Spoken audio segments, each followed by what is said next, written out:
So thanks everyone for coming. I gave a presentation about a year ago, which was kind of the first part of this, of the introduction to this presentation, but many of you were not around. And so I basically kept the same structure, but last time I was in the middle of producing results, and today I have the final results. I know.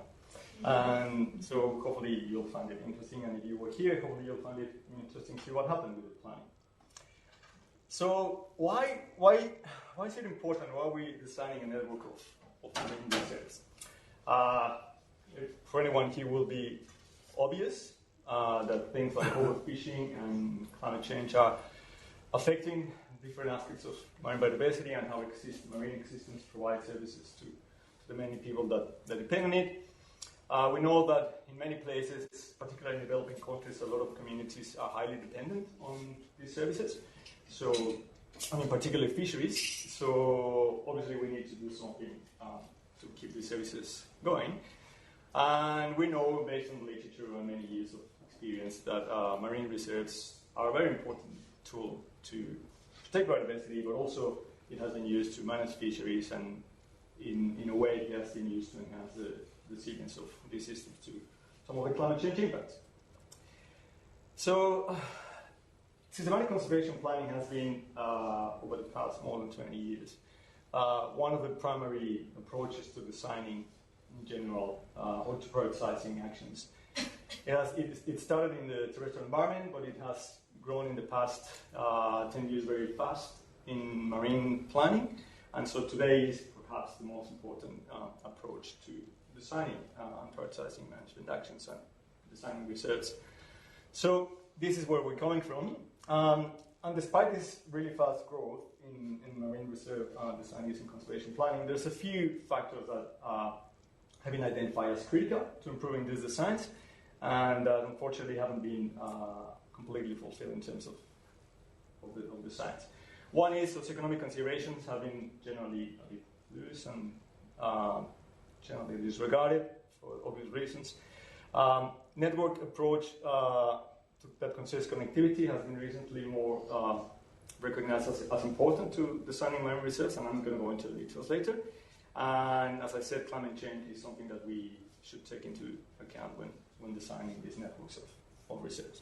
And I'll go into the details later, but today I'm just going to focus mainly on these two aspects, because the past presentation I did dedicate a bit more time on this aspect, which is a lot to do with engagements and things. But today, perhaps the most interesting for people in the center are these two things.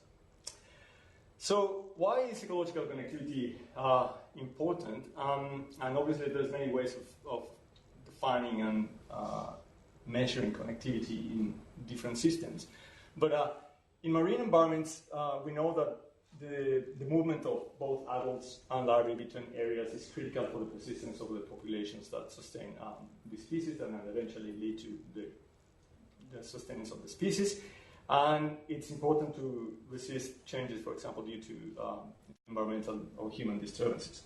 Quite a few studies, including some by people in the center, have shown that a good design is important to maintain the populations within the reserve, but also it has been proven that some of these areas can contribute to replenish fish areas, and so it has both ecological and socioeconomic importance.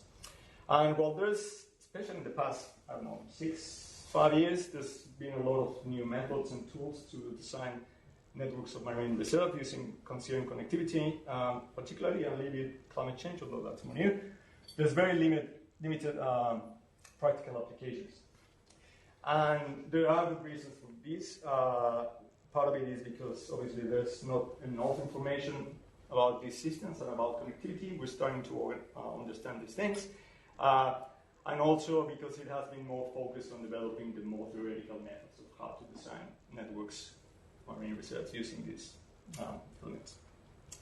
Again, climate change, important. If you don't take into account the potential effects of temperature, acidification, blah, blah, you will have potential consequences in the marine realm, but also in the terrestrial. Things like altered disturbance regimes and shifts in the species distribution are two things that have been studied for some time of some of the things that could be modified by changes in the climate. And in particular, and particularly relevant for my talk, we know also that some of the changes could also come in the form of changes in the functional and structural connectivity of the systems. And that means that we probably would have to adjust the design of the marine reserve to account for this. So climate change has been, it's a bit newer, and so far most of the implementations in conservation planning has been generic design principles in terms of size and shape, increasing representation of things to basically replicate and avoid loss in case there's risk. So reducing risk, increasing representation, identifying critical areas of refuge. But this is really new in the literature, and very little has been published about it. So Rafael, who finished his PhD last year, did a review about marine planning that considered connectivity and climate change, and even though he tried really hard, he couldn't find that many studies that do this type of planning in the marine environment, and actually pretty much nothing that considers both at the same time. In a recent review that we are just about to finish about marine planning, another thing we found is that in addition to this, there's very little attention given to socioeconomic factors and pretty much nil. So there's the few studies that have addressed connectivity and climate change don't really deal with cost. And so this is important because we're talking about applied marine planning. And if you have pretty cool, very advanced science to design reserves, but this doesn't take into consideration things like the costs of implementing reserves, but the results will be completely different, right? And so this is quite critical. So, as I said, given that we don't have too much information of how the systems operate and how the connectivity maintains the populations and we're still uncertain about the effects of climate change, there's a few questions that remain. So, how can we, for example, adjust the design of marine reserves to take both aspects, connectivity and climate change? Regarding to the socioeconomic factors, what are the potential consequences in terms of, for example, of the cost? Is it going to be more expensive to incorporate connectivity? And what happens if we don't do it? So if connectivity is important for the system and we don't do it and we don't plan for it, or if we plan for it but we don't plan for connectivity under climate change and climate change happens, so what are the potential consequences in the design and in the overall system? So the goal of this project was still going, to develop a practical approach to designing a network of marine reserves that considers socioeconomic factors, ecological connectivity, and the effects of climate change. And as I said, I'm going to focus on the later two. We did this in the Midriff Islands in the Gulf of California, which is there. The Midriff Islands region has been identified by multiple exercises as a high priority conservation area. Not only because there's a lot of overlap, but also because the reason why there's so much overlap is because there's important things there. There is a lot of fishing activity in the area, so having a network of no fishing areas or marine reserves is potentially important to contribute to fisheries objectives as well. And despite the existence of some marine protected areas in the region, there is little management effectiveness, and some papers have shown that actually there are some declines in some of the populations of the targeted species and of the condition of some of the ecosystems. And so basically this called for more basically additional protection and management measures. And with this I'm not saying that our network of marine reserves is going to solve the issue, but it is definitely one of the tools that has been considered. So after a long process of talks and things over the past 5 years between fishers, government and NGOs, there was a group of people that agreed that there was a need to address some of these threats, to address the reducing populations of some of these targeted fishery species, and that designing a network was the way to go. This NGO here, which is a local small NGO, but really important with a lot of experience in the region, COBI, Biodiversity, they led the whole planning process. But there is, as you can see, So these are basically the organizations that are part of the core planning team. So you can see that there are universities from Australia, from the US, from Mexico, national agencies from the US and from Mexico. And basically what this group aims to achieve is to develop a way to design a network of no-take or no-fishing areas, which were appropriate to address the concerns that this group of people had. And they asked JSU, our group in particular, to lead the planning exercise and to basically collate all the information and do it. So the planning exercise had basically 4 goals. The first one regards the typical conservation planning objective of representation, which was basically the network should represent the key habitats and species. In this case, we decided to focus on those associated with rocky reef systems, and the reason why we did this is because those are potentially the most important systems in the region that sustain the fisheries, the species that are fished, and they're obviously rich in species. We aim to incorporate connectivity, basically through a generic statement of we wanted to create something that maximizes the connectivity among the marine reserves, and we focus on larval dispersal, and I'll show why. And we focus on focal species, both in terms of species that are important for conservation and for fisheries. We somehow had to include climate change because we thought it was important, and the way we focused our goals for this was basically we wanted to ensure that when achieving connectivity, this wouldn't be affected significantly by climate changes. And I'll show why and how. And in terms of socioeconomic objectives, we aim to minimize the opportunity cost of implementing such a network in the region. So basically trying to minimize the economic impacts to fishers. We targeted a number of, the features that we targeted was in terms of representation, we started with species of conservation and commercial value. We had both fishes and vertebrates. Because we had, as everywhere, incomplete information about where these things were, we decided to follow a species-driven modeling approach and use Marxan. I'm not going to go into the details, but we basically created distribution maps that were validated by experts for about 100 species of fish and about 100 species of marine invertebrates. We also compiled all the information available from previous studies and from ongoing monitoring programs in terms of key habitats in the system. So we had revised maps for rocky reefs, which were the main system, but also for other things like mangrove, seagrass, sargassum beds, and spawning aggregations, which are critical for the conservation of the overall system. The representation objectives were set as a percentage of the current distribution of these species and these habitats, and we subdivided these representation objectives for each by region in order to basically take into account uneven or basically gaps in information for some of the areas. We follow a method very similar to what Jonathan Kuhl followed for a Solomon Islands marine planning exercise, which is setting our targets or our objectives as a base target of 10%, modified by a rarity score, which was basically the more rare a habitat is in the system, you probably need more of it represented in your system of marine reserves. And we also consider intersecting threats, so basically habitats that were more threatened were also assigned higher targets in terms of representation. And in this case, it was basically about land-based threats. We didn't use fisheries in this case. For species, was something similar. The only difference is that the type of information used to assess rarity was range. We also incorporated vulnerability, but not through threats, but mainly based on some of the biological characteristics of the species in terms of trophic level, the habitat, and the range of depth. So more specialized species have higher targets. And also, if there were species that were found in patchy distribution ways, we also assigned higher targets to these species.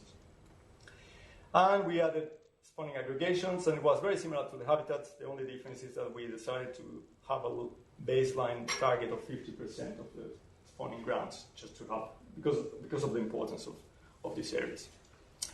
As I said, I'm not going to go into the details, but I'm just going to spend one slide explaining the socioeconomic bit. The overall goal was to minimize the cost to fisheries. In particular, we calculated the opportunity costs to artisanal and industrial fisheries. We had information for about 20 or so types of fisheries, and we followed the method developed by Vanessa Adams in 2011, which was basically so the cost for each of each years or for each fishery is a function of the catch probability, the abundance of the species, the biomass of the species, and the market value, and the total cost for a given area is basically the sum of a weighted opportunity cost for each cost year, which in this case was defined by the number of fishes. So basically, and these days, using opportunity cost seems to has been considered to be best practice in marine planning. So we decided to do that, and to do that we use a bioeconomic model called Atlantis, which was built actually in Australia, but has been basically adapted or parameterized for the Northern Gulf of California. These are the modeled units, and the map here shows the estimated cost in that case in Mexican millions of pesos, which goes about from up to a million. So that's the average opportunity cost across all the fisheries per year, and that's the information that we use as our cost layer. So how do we do the prioritization? We followed what is in conservation planning known as the minimum set problem, which is basically we have a set number of conservation objectives or targets, and we achieve this in the system. We basically achieve, for example, our representation objectives and minimize the cost while doing it. So basically, it was constrained by both cost and objectives. We explored two different methods. One was using Marxan, which is a decision support tool, very widely used and commonly used in different contexts by conservation planners. And basically, we use this to design a system of reserves that efficiently meets the representation objectives that I mentioned, plus connectivity objectives with and without climate change, which I'll explain in a minute. We also wanted to compare a different alternative because Marxan was really not developed as a tool to be used for this type of scenarios, even though we went around by doing something that I'll explain.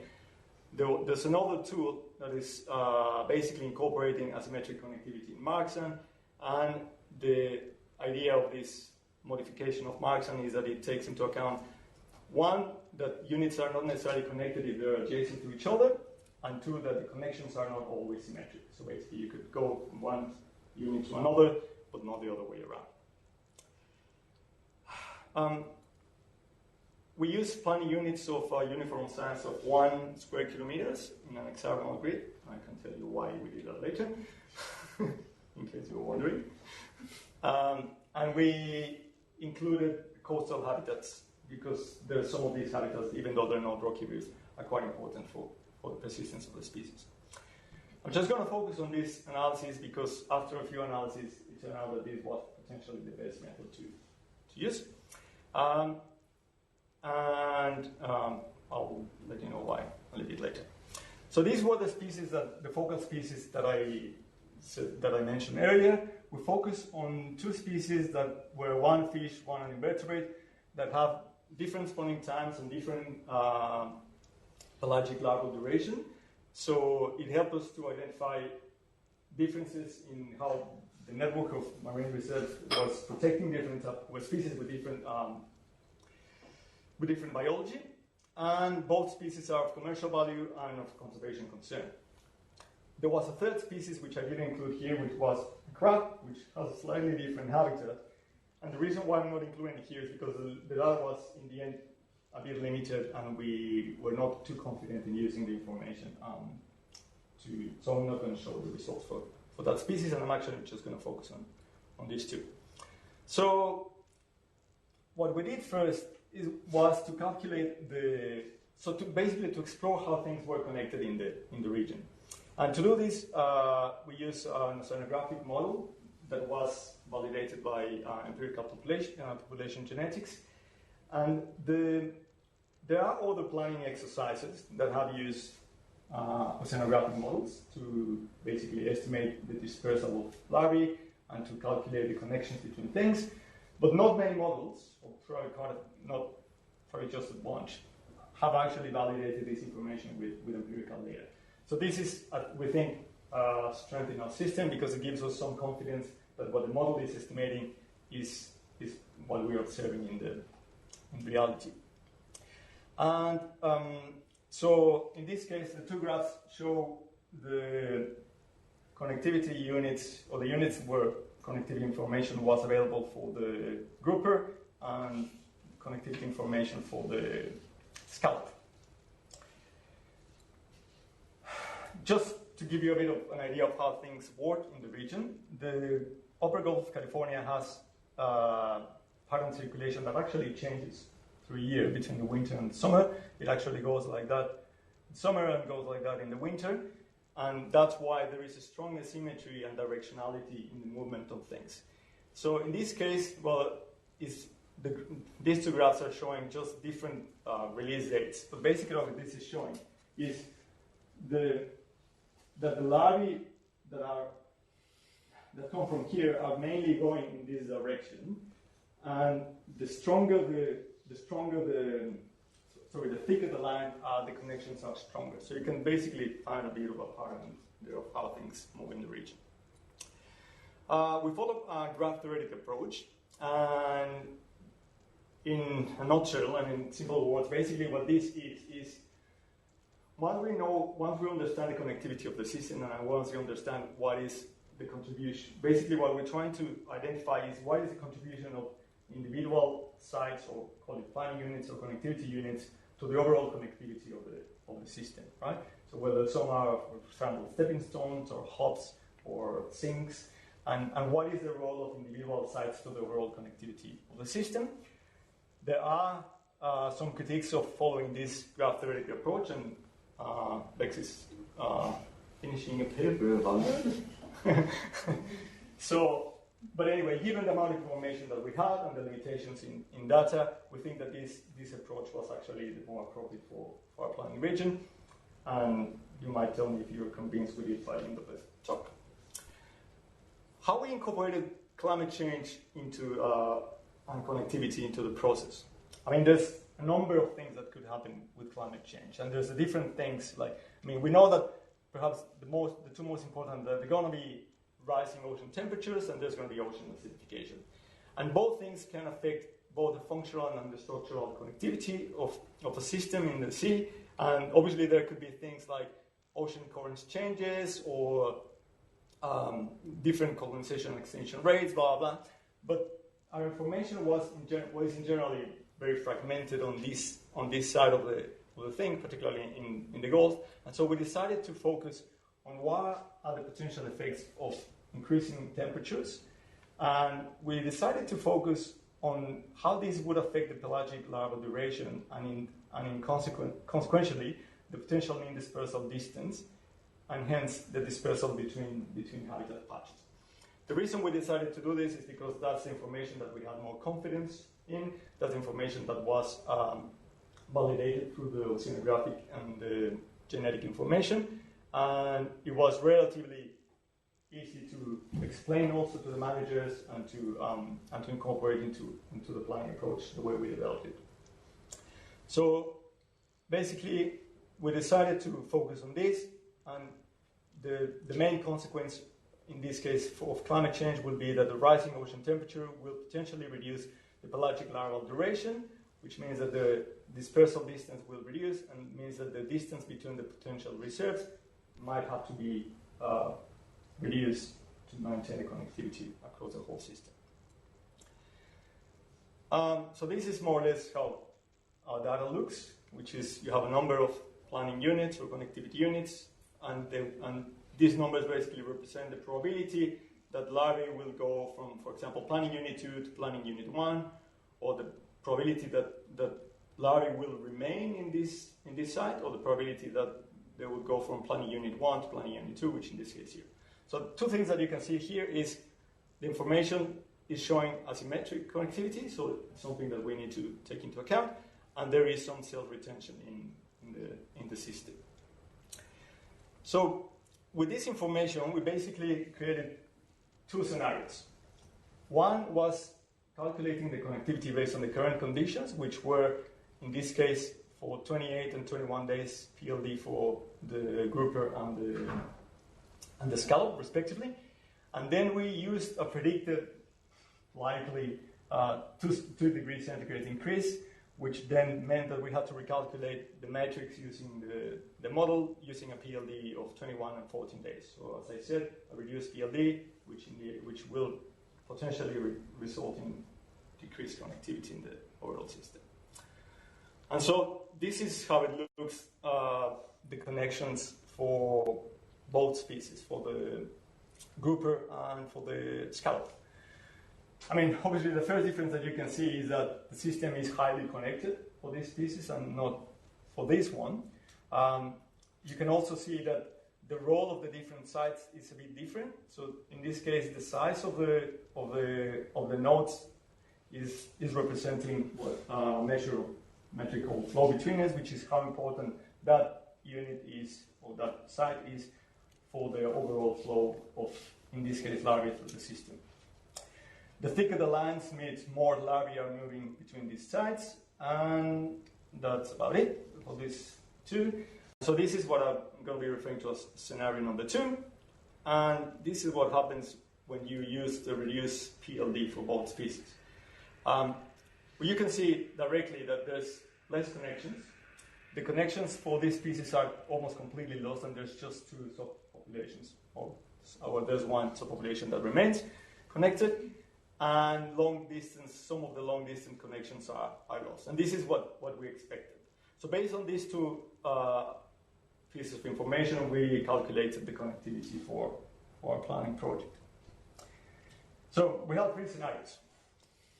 The first one is just representation. Let's say we assume we don't really care about connectivity, we don't care about climate change, we just want to represent things. And this is the 99% of the marine planning exercise so far. Scenario 2, okay, we are interested in representing things, but we also want to adjust the design of the network so that we consider, so when we achieve a more connected network in the end. And the third scenario is the same as scenario 2, using connectivity, but using the modified PLD. So basically using the modified network that I shown in the last slide. So how does this look, and how did we do this in Marxan? So for those that are not familiar with conservation planning software, one of the parameters that you can modify while designing by prioritizing or designing your network of reserves is how units come together. This is important for 2 things. 1, it makes it easier to implement, and 2, it reduces the overall boundary of your system. And there's, as I said, well, ecological and implementation reasons of why this is good. So imagine a system where you only have 4 planning units. The amount of habitat in all of them is the same for these 3 planning units, and you want to conserve 66% of your habitat. So you need 2 of these planning units to protect, right? So you can, if you use clumping in Marxan to achieve more compact reserve systems, you could go for this system, or you could go for this system, right? Both achieve exactly the same, and Marxan doesn't really care. Depending on other factors, it will select one or it will select the other. However, we know, based on the information that we have, that units are not necessarily connected just because they're adjacent, they're connected because larvae are flowing between them. And if we know that, in this case, the flow of larvae for these units is like that, then it will make a difference whether it chooses one or the other. So using this graph theoretic approach, what we do is we calculate the importance of these planning units to maintain the overall connectivity of the system, and we know, we can see clearly that number 1 is quite important, and also number 2. So if we do that, then Marxan doesn't have any choice but to select those 2, if clumping, right? Because it's selecting 1 or 2 for achieving the connectivity targets. In Marxan with connectivity, just briefly because I'm not going to talk too much about it, it's the main difference with Marxan is that the clumping is not based on the adjacency between the planning units, it's just based on disconnections as, for example, depicted through the connectivity matrix. And in this case, we expect that the result is going to be, again, very similar. It's potentially going to be selecting these two, but it's not going to be clumping based on adjacency. All right, so how do we do this? So as I said, we didn't have enough information to do something more sophisticated like creating a meta-population model and setting up targets in terms of, I don't know, persistence of the species in the long term after a number of years and different conditions of fishing and climatic conditions, blah, blah. So overall, what we wanted to achieve is to maximize the overall connectivity of the system given the socioeconomic constraints that we have. And to maximize the connectivity, we compare two approaches. Most of the planning exercises that have been undertaken with connectivity have been using measures like eigenvector centrality or betweenness, things like that, which are metrics that take into account two things. One is the overall contribution the contribution of each planning unit or each site or connectivity unit to the overall system connectivity, and eigenvector is an example of such a metric, or how important is a planning unit or a site in terms of connecting otherwise disconnected sections of the graph or of the network. And this could be measured by measures like betweenness. There's a number of problems with using eigenvector centrality and betweenness, starting by the fact that some of the algorithms are not developed for asymmetric data, and if you use you calculate asymmetric eigenvector, you can get imaginary numbers, and it's a bit more difficult to interpret. But anyway, we decided to test both methods. One, these two are equivalent, and basically what this means is that we wanted to make sure that we were prioritizing planning units that were important both because of the overall contribution because of the contribution to the overall connectivity of the system, which in this case were represented by these two different alternative measures, and also we wanted to target areas or sites or planning units that were important to maintain otherwise separate components of the network. And so basically what we did is we assigned to each planning unit a value based on either this or this and compare the results of both of them. We did this following two steps. First, constructing the connectivity matrix at planning unit level, and then calculating the network metrics at this level. So as I said before, the information that we had from the oceanographic larval dispersal model was at a core scale. So imagine these were our connectivity units, and we know that this, for example, reef is connected to this reef in this direction, but we actually know that the planning units that we're using for our quantization are just segments of the reef. So basically what we did is calculated the contribution of each planning unit to the connection to each section, to each planning unit in this other reef, and this is basically a product of the amount of habitat in the source habitat, the amount of habitat in the receptive habitat, and the probability that larvae will go from one site to the other. And this is again the same network that I presented before for the grouper, or just represented in a non-geographic space. And so basically this was our starting point, and after doing this process, we identify what was the connection between the planning units. I'm just going to be repeating a few type of graphs in the presentation, just to let you know. The gray lines mean unidirectional connections, and the black lines represent bidirectional, so both are providing and receiving things from the other planning unit. So what we do with this is, so this was our original map of the amount of habitat for, in this case, for the leopard grouper, right? So it's just telling us how much rocky reef and other spawning and recruitment habitats were available for that species. After calculating the centrality for this species in particular, in this case it's just an example with the normal connectivity, no climate change, you can see that there is a change. So some of the units that were considered important because they have a lot of habitat were not that important in terms of the overall connection of the system now. So that is information that we use, and those were the features that were targeted during the product line process. So putting it all together, we basically, and using our representation, our connectivity targets, we created basically three different networks. The first one, which is this one, is, so the potential marine reserves are the ones in yellow. This one is the scenario which we call scenario 1, which is without considering connectivity or climate change, typical marine plan design.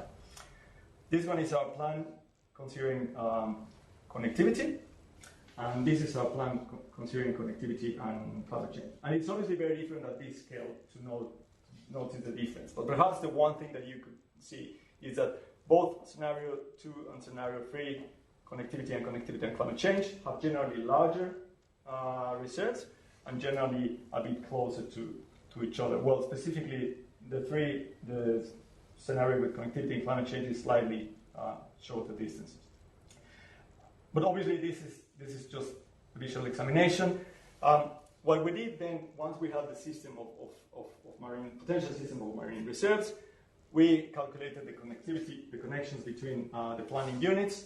Then we obviously, the information at the planning unit level is not relevant because we know that things are going to be operating basically as a group of planning units. And so we basically moved from the connectivity between planning units to the connectivity between reserves.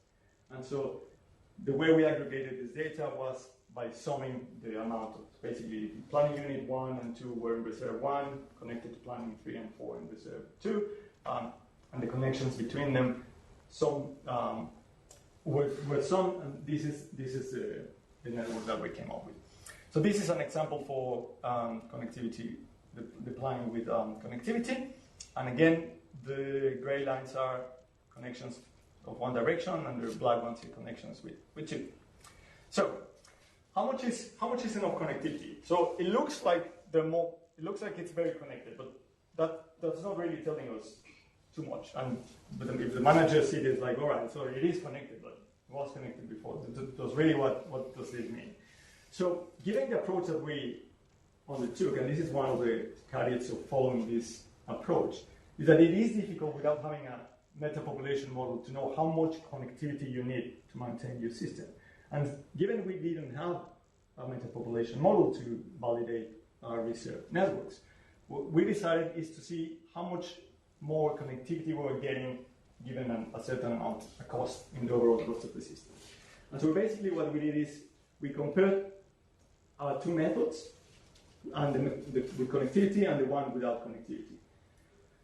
Originally, I actually honestly expected to find something like that, which was, well, okay, I get a lot of connectivity at the beginning, and then eventually it starts falling down, and then it's getting too costly, and then I'll just find the point where it's an inflection point, and then it's good. But it didn't work like that.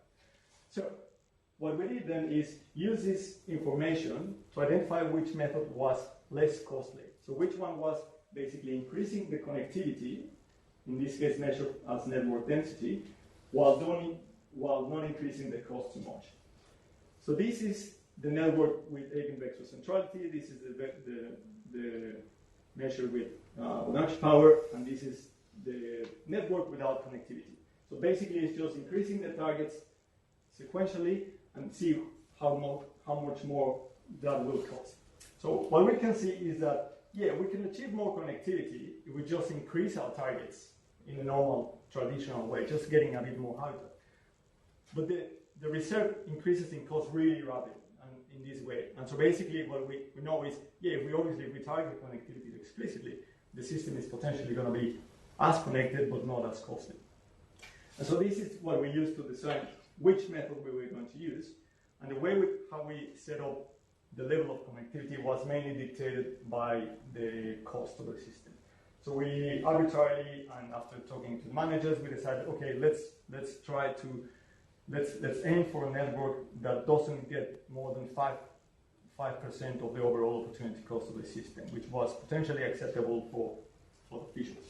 And so that's how we decided to set. So once we know the distribution, the behavior of the different curves, we can estimate at what level we were basically achieving,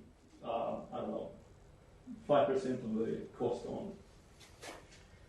So this is what happens if we ignore connectivity or climate change.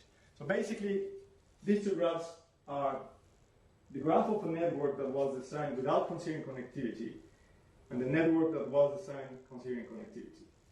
Just by looking at it, you can see that this one is generally more densely connected than this one. There's actually less reserves that are disconnected. There's less reliance on some few networks, and the connections among all the different marine reserves is a bit more evenly distributed. The same happens with climate change, although obviously the structure is quite different. This is the network created without considering connectivity and climate change, and this is the network developed or designed using connectivity and climate change. Again, it's a bit more dense, but fewer marine reserves are disconnected in the system, and these two reserves cost essentially the same amount of money in terms of opportunity cost. So it seems reasonable that we would use this method if both are going to cost the same. So, but are these differences significant? So if we just look at the density of the network, which is essentially one useful but not the only measure of how well connected the network is, we can see that both, so I'll just briefly explain this one. This is the first scenario, this is the second scenario, and this is the third scenario: connectivity, climate change, and the network design without any of them. And the different colors is just how we assess the connectivity of the system. This is, for example, a network designed using connectivity and without climate change, and then a network designed with connectivity only, but given the conditions of climate change. So what happens if we design for connectivity only, but then we have climate change and then the PLD gets reduced? And the same for the other ones. And well, the first thing that we can see is that, well, there's obviously important or notable differences in the density. If we, however, we use a more, I guess, a better estimate of network density using some bootstrapping techniques, we can see that the differences are smaller than we would like, and they're not necessarily that important.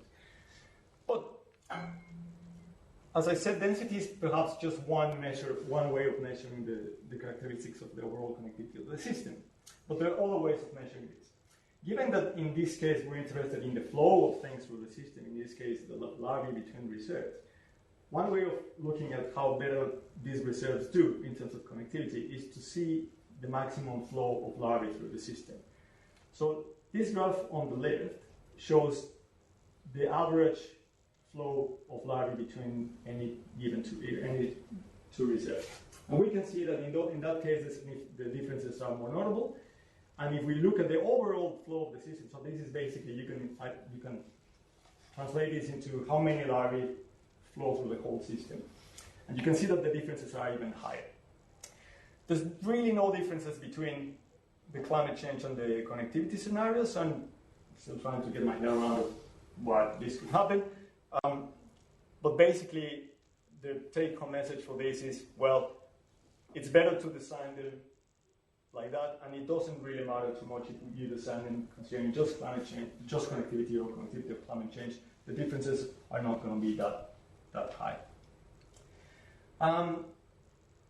Okay, so I think that is the last result that I have, and there's obviously a lot of opportunities to improve this work. We're running out of time. I had to just stop doing analysis and just give the information to the managers because they just kept, we need the research. So we decided to stop here, but there's things that potentially will have to be reconsidered probably for all the studies, or if we have the information for this one. There's things that we don't know if this design obviously, or potentially this design is not going to work for species that spawn during the anticyclonic phase of the circulation pattern in the Gulf. So those that are spawning during winter, we are going to expect to have a completely, almost the opposite circulation in the larvae. So if that is the case, we don't know, but we think that the connectivity of the system is not going to be necessarily the best if we design it only using information for the other species.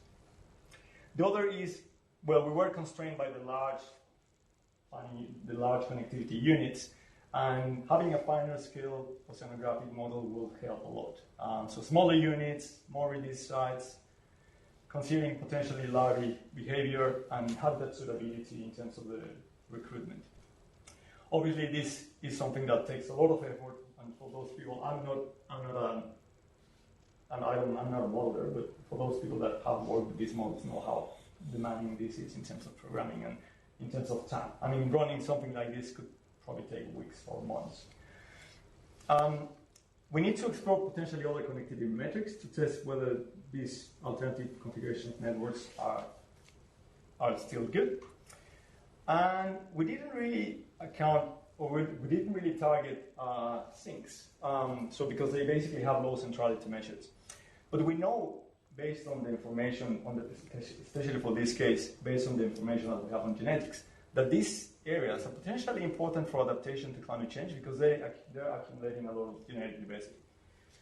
On a good note, the way we targeted, because we distributed our targets based on, we assigned targets to each connectivity unit, we somehow managed to incorporate a lot of the sinks. And if you saw some of the graphs, you could see that there were a lot of areas that were just a lot of gray lines going into them, which means that these were included into the system just to conserve the overall connectivity of the system, even though we didn't explicitly target sinks. And I think that's it. Just want to acknowledge there's obviously more people than that have participated in this project, and these are the main funders of it. And so I think this work wouldn't have been able without any of these people.